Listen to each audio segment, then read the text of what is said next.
part 2 of our event I'll do now, which is the 2 pathways that I am currently experiencing for transcending doubt. For some reason, my camera is very orange tonight, but it is what it is. I'll be orange.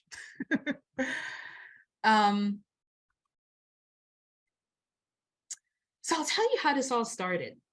In 2021, when I moved out of the suburbs into my cottage, y'all know that I've always, not always, but once I was complete with the huge house in the suburbs experience, I wanted to live a very quiet life, tucked away in nature, in a beautiful cottage in the middle of nowhere with no neighbors and a very quiet space. And so I manifested that in 2021. And it's a cottage style home. It's not necessarily a cottage. My son keeps reminding me of that because sometimes I go, I love my cottage. He goes, it's not a cottage, Mom, it's a house. I'm like, I know, but it's a cottage style house, so I'll call it my cottage. So when I moved here, one of the things, I look fine to you? Okay. I don't know, it looks orange to me. I don't know why. One of the things that I was laying in bed pondering when I moved here was how many synchronicities took place for me to be where I am in this manifested experience, right? And there was so many synchronicities that happened along the way, from the realtor showing up out of nowhere a year in advance, right? I didn't need a realtor then.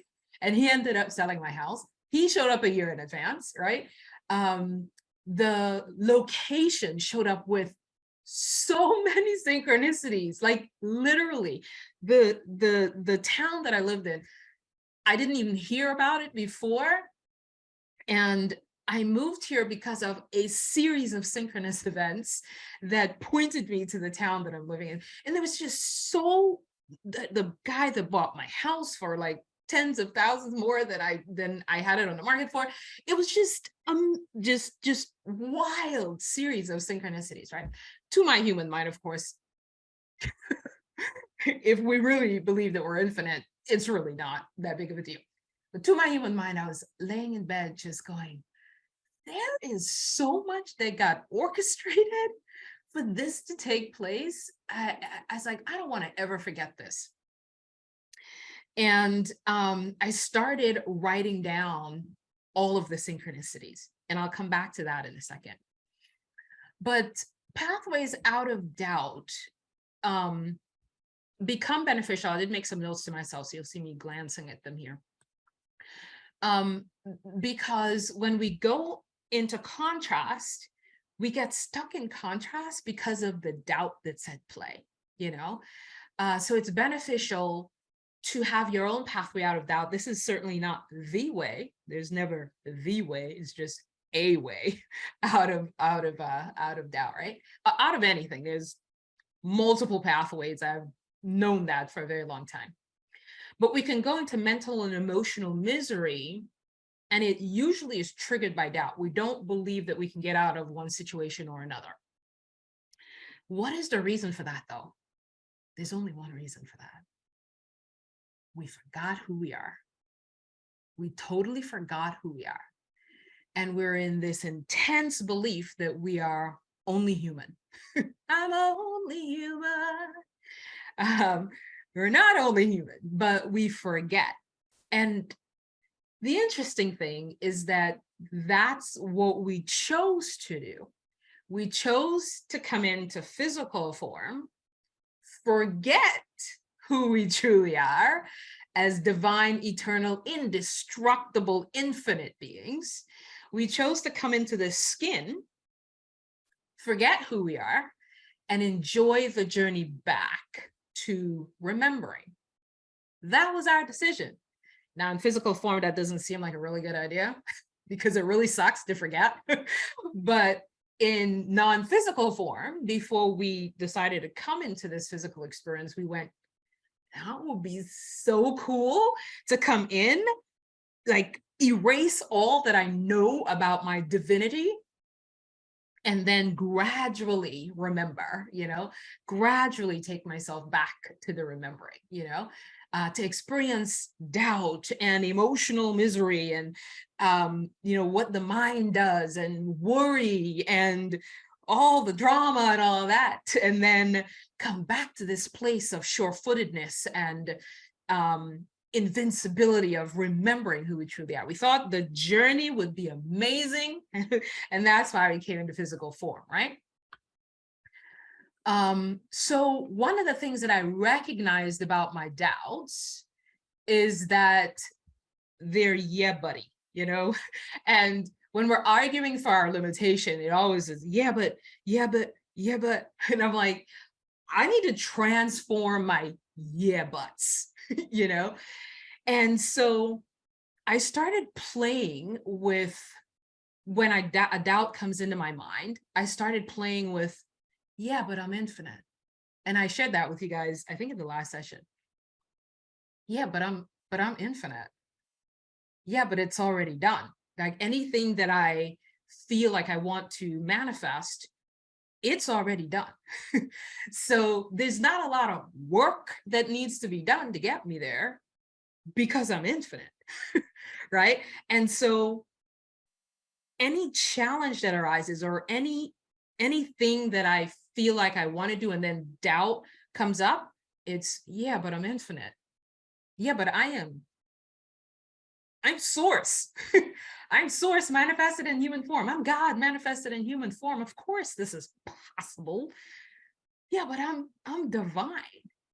Yeah, but this is child's play in the hands of infinite intelligence. And I am an aspect of infinite intelligence. I am infinite, Yeah, but I'm infinite.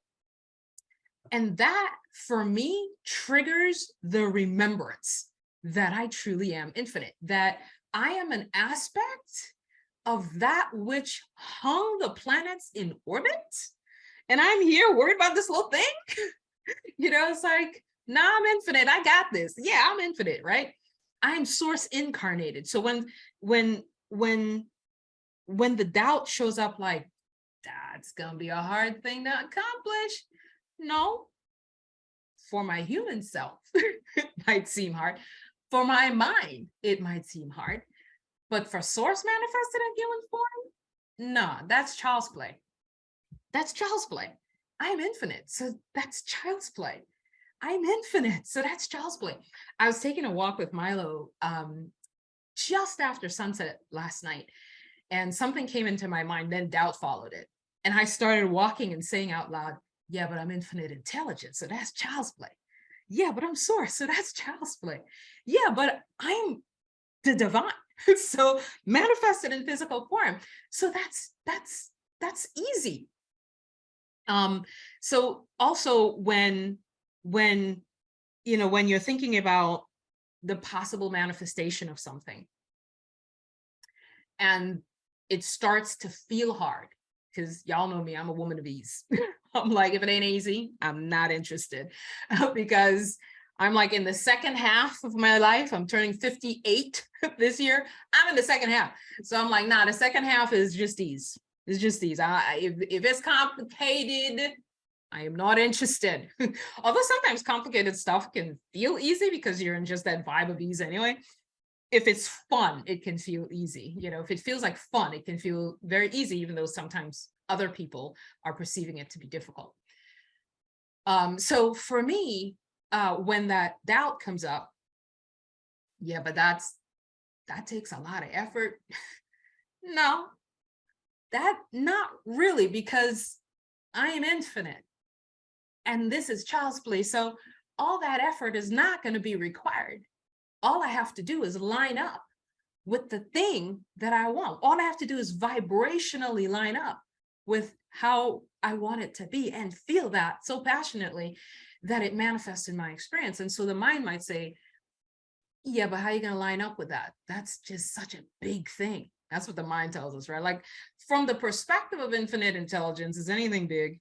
And you are infinite, right? So from the perspective of infinite intelligence, is anything big? No, it's not. So when the mind says, yeah, but that's That's a lot. That's big. If that manifests, that's big. I go to, no, I just have to line up with the vibration of it. And sometimes the doubt says, yeah, but how you gonna do that? I'm infinite, so it's gonna be easy to do that. All I do is think of what it feels like when I already have it, which I already do because it's already done, and then live there. That's it. I just have to feel what it feels like when this thing is done and live there. And if I live there, the universe is just orchestrating everything to make that a reality. Now, some of us may think, well, that's kind of egotistical, focusing on just getting things. I don't focus on getting things anymore. I focus more on having experiences. But even with that, here's this analogy, right? Let's just say, for anyone who might think, well, that's ego. Two things I want to say about that. The first is this analogy. So let's just say I'm in the airport and I run into one of you. And you come up to me and go, hey, I was just at your live event, Barbara, right? And I'll be like, you got the event? Like, I just hosted an event, but my name is Allison. And you'd be like, no, Barbara, right? Don't you do those spiritual awakening events? I'd be like, again, you got the events right, but my name is Allison. And here's where that analogy becomes powerful. Your mind says, hey, psst, I don't think you have enough money in the bank account for the bills this month. Mind says, hey, psst, hey, remember that diagnosis the doctor said? I don't look good. That's what the mind is telling you. You can say to the mind, well, you got the events right, but you didn't get my identity right. I'm infinite. I'm infinite. So you got the events right, mind. But what you haven't taken into consideration is I'm infinite. Therefore, this is child's play. All of this that's playing out right now is child's play for my infinite self. And those thoughts have to dwindle when you recognize your true identity as infinite, non-physical. Because what we don't realize, because we're so caught up in the identity of being human, which is fine. It's fun to be human. Sometimes it's a pain in the ass to be human, but it's fun being human, go through all these different things, right? And we forget our true identity. It's so much fun to remember our true identity, y'all. When I started doing this more and more, I can't even keep up with the synchronicities that are playing out in my favor. Every single day, something synchronous happens in alignment with some desire I have had. Am I perfect at this? Nope. There are moments of doubt that I have to just walk it out, But I always go back to, yeah, but I'm infinite.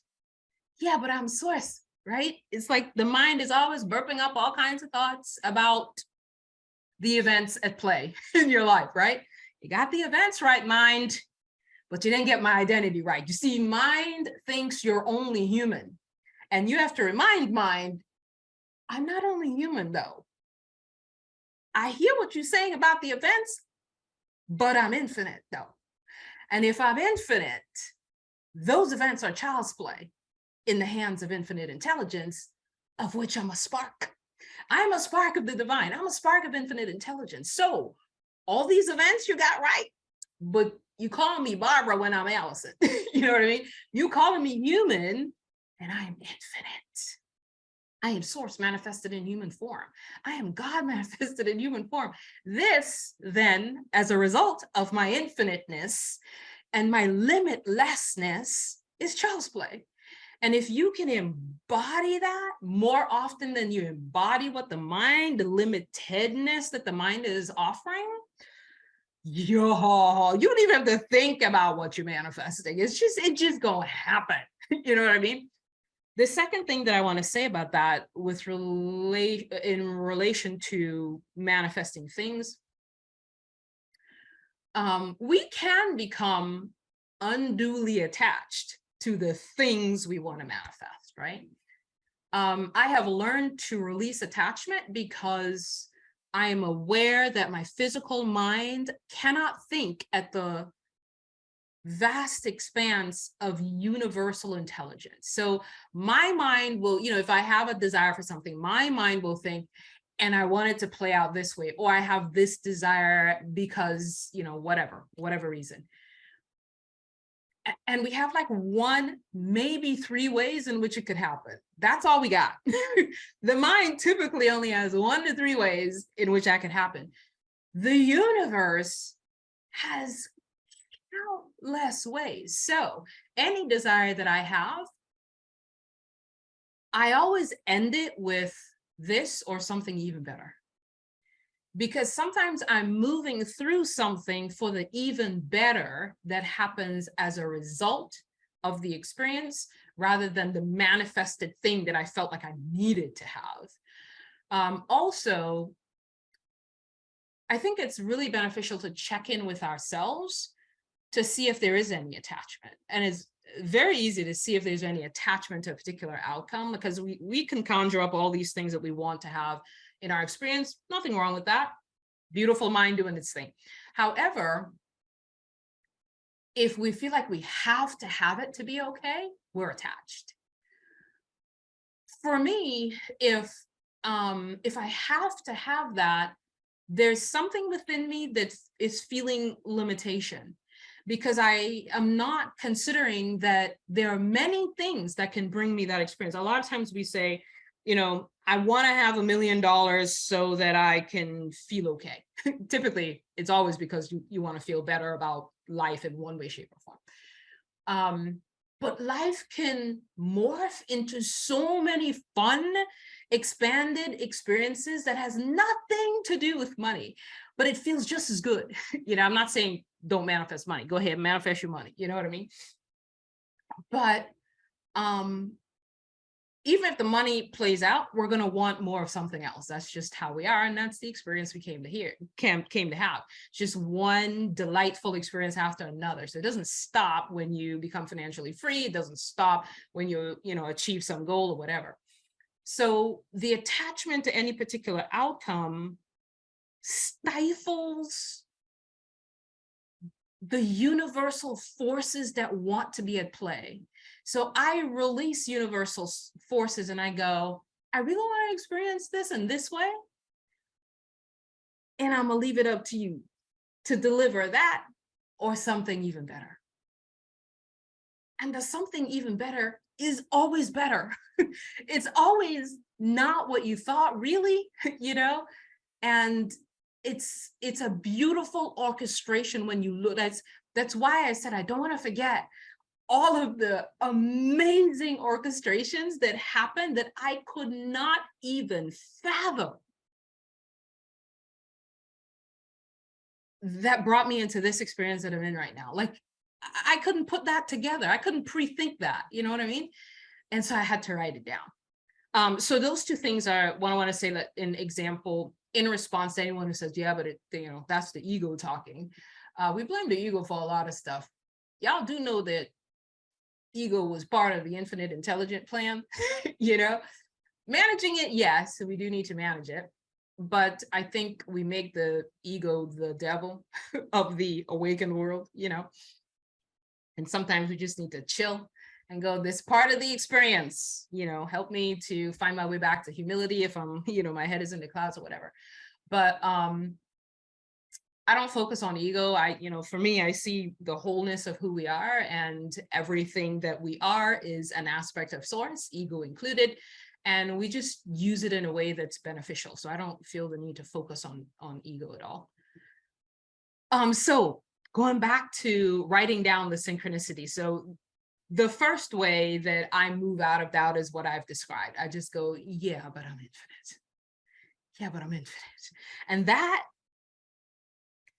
the more that I said that, the more that I recognized the infinite, limitless aspect of myself. Like, the more that I said it, the more I remembered that I'm infinite. The more that I said it, the more it became a part of my normal experience.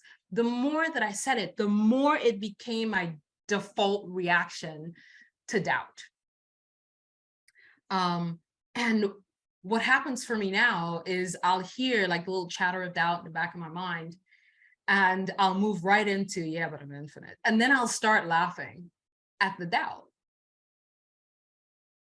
And I laugh a lot because we have conditioned responses to life and conditioned responses to a lot of life events. And we go back to what has happened in the filters of our life experience so far, you know?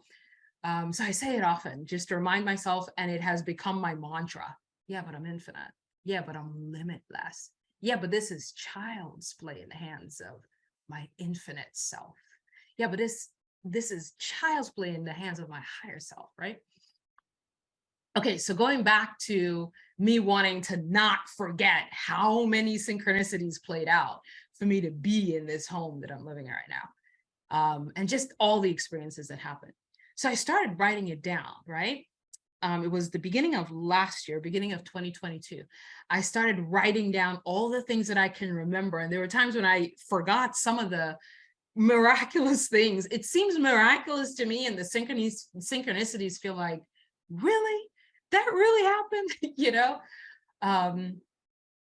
from this random realtor coming out of nowhere calling me when I wasn't even interested in selling my house, and he ended up being a law of attraction junkie. Just, you know, it's like, what can you orchestrate this even better, right? I started writing down all of the little things that happened, like bit by bit. As much, every time I remembered a little piece of it, I'd write it down, because there's so much that happened that was remarkably synchronous and beautifully orchestrated. And I couldn't remember it all. So over a couple of months, I just kept writing down, oh right, this happened too. Oh right, I forgot that, this happened too. Why? Because our tendency is to forget all the awesome stuff that happened, right? This then became my journal. I called it my journal of magical synchronicities. I use an app called Evernote, and that's where I jot little notes. So when I can remember, I have a lot of synchronicities happening in my life right now, so it's hard to keep up with it, which is really beautiful. But whenever I remember, I grab my iPhone and I start writing down that journal entry. And I am not a journaler. I don't have any journals. I've never been a journaler. But this became part of how I remember who I truly am. And I'll tell you the effect it has had on my life. But the way that I put the entry, the journal entry in, is I'll put the date, like, you know, 3/25/2023, and I'll put a title like manifested blah, whatever, or had this happen, or whatever, right? Some synchronous event. And then I'll write just one paragraph of what the story of what happened and all the synchronicities that played out. And the way that I used it was, every time doubt would happen, I would go back and read my journal of magical synchronicities. I can't even get past 3 of those entries without going, shit, what the hell am I worried about? I am infinite. You know what I mean? It just bolsters my confidence and my awareness of who I truly am when I go back and look at all of the synchronicities that manifested and all the things that manifested in my life so far. Not everything, but, you know, in the last year of synchronicities, right? I'll give you an example. When I moved to this house, I wanted to power wash the driveway because I have a power washer. And I had a 100-foot hose, and I think I told this story before, but I had a 100-foot hose, and this driveway was at least 200 feet in length.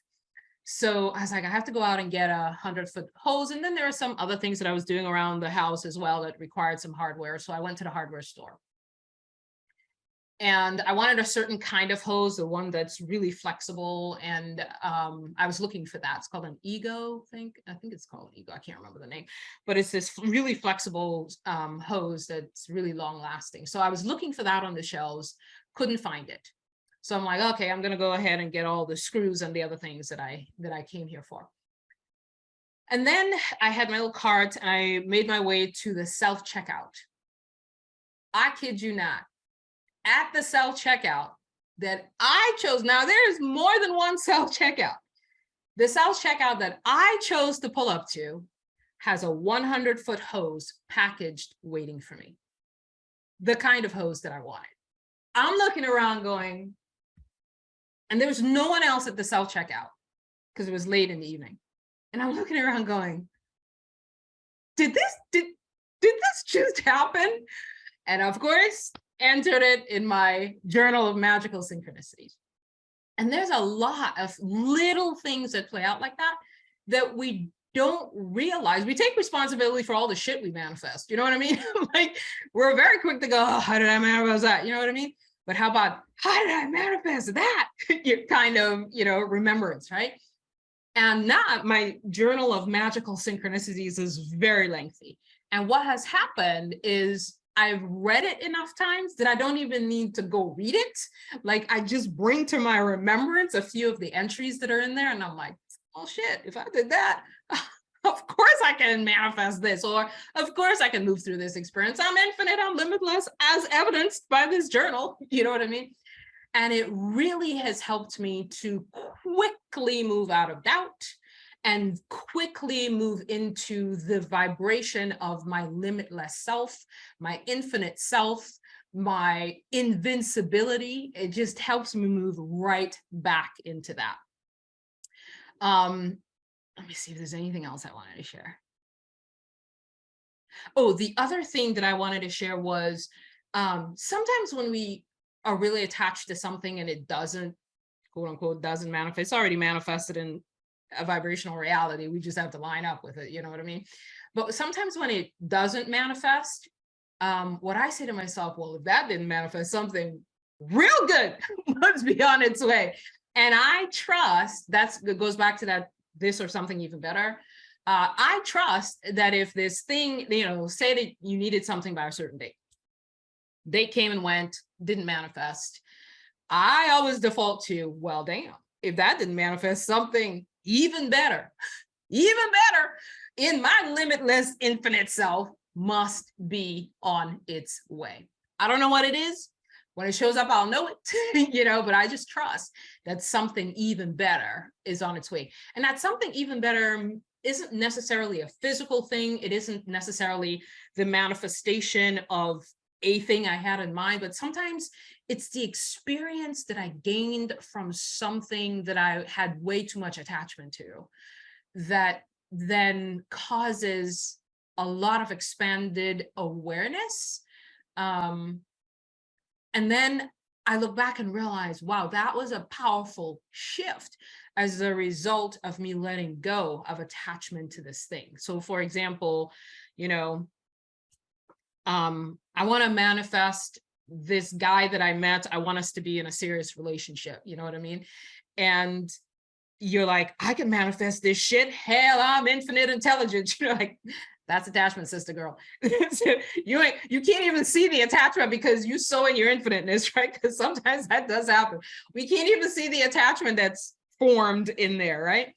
A lot of times people say desire is the source of mental misery. That's not my experience. I feel like it's the attachment to a desire and the attachment to an outcome is the source of our misery. So say you see this cute guy, he awakened as fuck, and we were like, oh my God, we would make a really good couple, And you're like, I'm just gonna visualize that we're together. I just feel like this person is for me.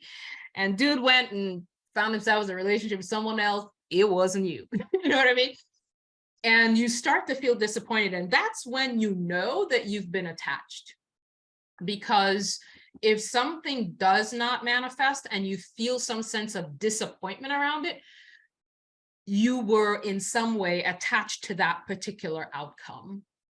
And it's normal and natural to feel disappointment. So please do not go into self-judgment around that. You're just having a human experience, So you're experiencing disappointment or doubt or whatever as a result of the thing not manifesting. But hidden within that disappointment is the gift of greater awareness.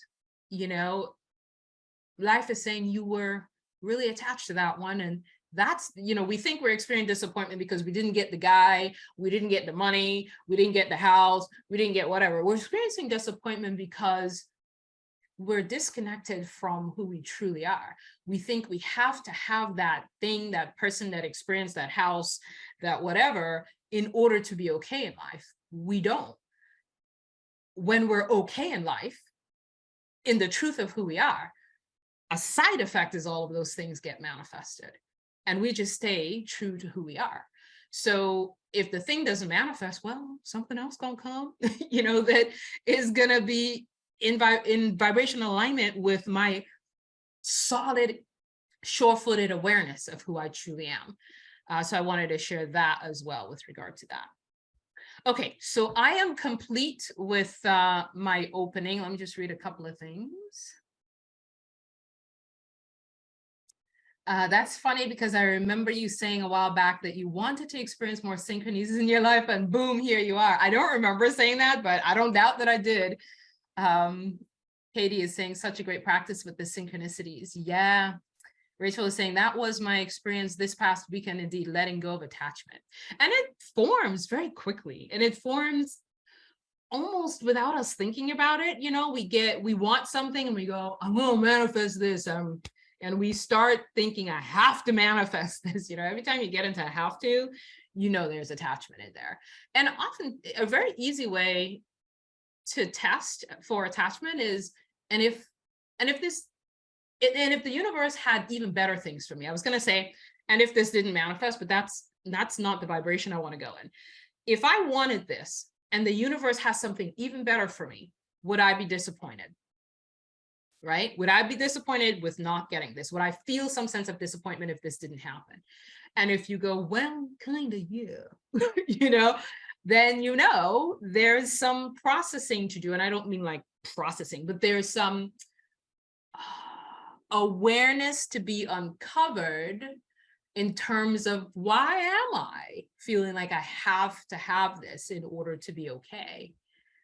Because I'm going to be okay, and my well-being is assured simply by existing. You know what I mean? Like, all these divine beings are around you, helping and supporting your well-being in life. You don't have to have this guy, you don't have to have this amount of money, you don't have to live in this kind of house, you don't have to move to this area, you don't have to have any of those things to feel a sense of well-being. I shared the story a while back that before I moved into this home, I was already in this home. I just didn't know what it would look like. And it wasn't like I was thinking about the house necessarily and the characteristics of the house. What I was feeling is what it would feel like. Like, I'd wake up and to the sound of birds. I can't see my neighbors. Y'all know that was one of my things. It's like, I don't want neighbors around me, you know? I don't want to see, like, I can see my neighbors. They're so far away that usually in the places in my house where I'm outside, I can't see them. I can hear them, but I can't see them. And I was thinking, here are all the things I want to feel when I'm in my cottage style home, tucked away in the middle of the woods somewhere, surrounded by nature. I wanted to just live this very quiet, secluded life, you know, and manifested that. But I was living that experience without all the details of the structure of the house before I got here. And I remember after getting here, laying in my bed one day going, shit, this is it. This is what it feels like. And I felt that before I got here. Wow. And that was one of the synchronicities, right? It was that I was feeling all of these feelings of what it would be like to be in a house that's tucked away, you know, surrounded by nature. And life delivered way more than that, way more land than I ever thought. I had this image of a tiny cottage in the woods with a dirt road. It's a dirt road because nobody's out here. You know what I mean? Like, I had this image, right? There's a little bit of an imagery there. But no, I have a concrete paved driveway. I have a 2-car garage, and I have, you know, a few acres of land. And there's all these things that I didn't expect. You know, my human mind could not conjure all of those details out. But I mostly stuck with, this is what it feels like, because the feeling is the embodiment of that thing, right? And we often want that thing for what it would feel like. And so if we get to the feeling of what it would feel like to wake up to the sound of birds, and I go outside and there's all this nature and wildlife out there, you know, it's like, dream it up, but feel what it feels like. Not just the details of what it is. What does it feel like to wake up to the sound of birds? It feels beautiful. It feels nature-esque, you know? So that's kind of what I was focused on. Yeah, mine creeped up on me like, oh, damn, I didn't know I was still attached to this. I know attachment does sort of creep up on you. It does. Time to expand and see through my soul's perspective. Okay, so let me go. I see a question here. So let me close out the recording. And as we close, I just wanted to remind you to always take only that which resonates. Because your higher self, your inner being, your soul, your spirit knows what is relevant for your unique personal journey at this point in time. And it's always wise to check in with your heart to see what genuinely resonates and move forward with only that. And know that you are always free to fully trust your inner guidance above any external guidance you may receive. See you soon.